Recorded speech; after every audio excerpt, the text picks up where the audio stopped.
Alessandra Sublet. Si vous nous rejoignez, bienvenue sur Europe 1 avec Guy Carlier, la Jarry, Jérémy Michalak et notre invité Frédéric Mitterrand.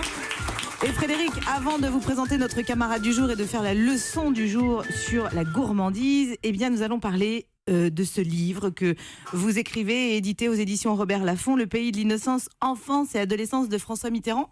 Et c'est vrai que s'il n'y avait pas le titre, on aurait pu se dire encore un énième livre sur François Mitterrand. Oui. Or, c'est l'enfance et l'adolescence. Oui, parce qu'on connaît mal l'enfance et l'adolescence de François Mitterrand parce qu'il en parlait peu lui-même. Il était pudique quand même. Il était très pudique et très discret. D'ailleurs, il aurait apprécié qu'on sorte les lettres d'amour très épistolaires entre sa maîtresse Anne Pinjot et lui. Ça, je sais pas, je peux pas dire. Ouais. Mais si elle l'a fait, c'est que elle a pensé qu'elle ne le trahirait pas. Non. Là, c'est l'enfance et l'adolescence. Oui. On en prend plein de trucs. Il faut dire une chose, c'est que c'est aussi au départ, c'était un documentaire que j'ai fait pour une chaîne, la chaîne parlementaire, et c'était très intéressant de tourner dans tous les lieux où a vécu François Mitterrand. Ça permettait de les voir vraiment de très près. Et alors, c'était pas simplement Jarnac, mais c'était la maison à la campagne qui s'appelait Touvent, qui est un endroit absolument magnifique, où il a été très heureux dans son enfance. C'était un enfant très heureux. Qui appartient toujours à la famille aujourd'hui ? Non. Et alors, ce qui est touchant, c'est qu'il y est retourné toute sa vie. Et les gens étaient contents de le recevoir. Donc, il montrait il était attaché viscéralement à cet endroit. Non, mais j'ai eu très, très envie de faire ce livre parce que je trouve qu'on a raconté tellement de choses sur François Mitterrand, et des pour et des contre, etc. Mais on a toujours négligé quelque chose que ses adversaires et ses rivaux ont aussi toujours négligé, c'est qu'en fait, il avait une morale qui était très très forte. Alors on disait, il est rusé, il est machiavélique, le renard, il est méchant, il est dur, il nous entraîne dans des voies qu'on n'a pas voulu, etc. Tout ça, c'est vrai et faux en même temps, dans la mesure où, en vérité, il avait une force morale au départ, qui lui avait été léguée par ses parents et son éducation, et qui était, au fond, le catholicisme social. Ah bah complet, quand on lit le livre, on le comprend. Alors vous l'écrivez à la première personne, comme si c'est lui qui nous narrait l'histoire, et on apprend des trucs. Alors, la bonne élève que je suis a tout de suite repéré le bon élève qu'il était. Oui, alors ironiquement. Il n'était pas un très bon élève, parce qu'il était, comme souvent les surdoués, c'est-à-dire qu'il était, il s'ennuyait en classe. C'est vrai. Donc, ce qui l'intéressait, il était excellent en histoire ou en français.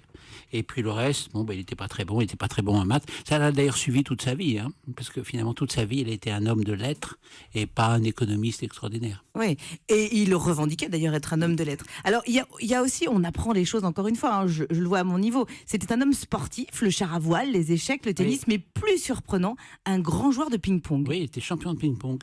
Champion de ping-pong, et il aurait pu continuer sa carrière. Il était fasciné par il connaissait tous les noms des champions de ping-pong. C'est pour ça que dans le film, j'ai montré aussi les champions de ping-pong des années 30. Et c'est amusant parce que maintenant, on ne filme plus les championnats de ping-pong, sauf si à la télévision de temps en temps, mais aux actualités, au cinéma, les gens regardaient les championnats de ping-pong. C'est pas le sport le plus populaire, en même temps. On appelle ça le tennis de table, d'ailleurs. On se serait pas douté, d'ailleurs, qu'il aimait le ping-pong. Il avait installé une table à l'Élysée, non ? Ça, je suis pas sûr. C'était après, ça. Mais quand il était jeune, il faisait du ping-pong. Oui, à fond. Il faisait du sport, et puis après, il a fait du golf. Il était très sportif. Ouais. Il a installé un green dans les jardins de l'Élysée aussi ? Non. Oui. Tout d'un coup, c'est plus drôle.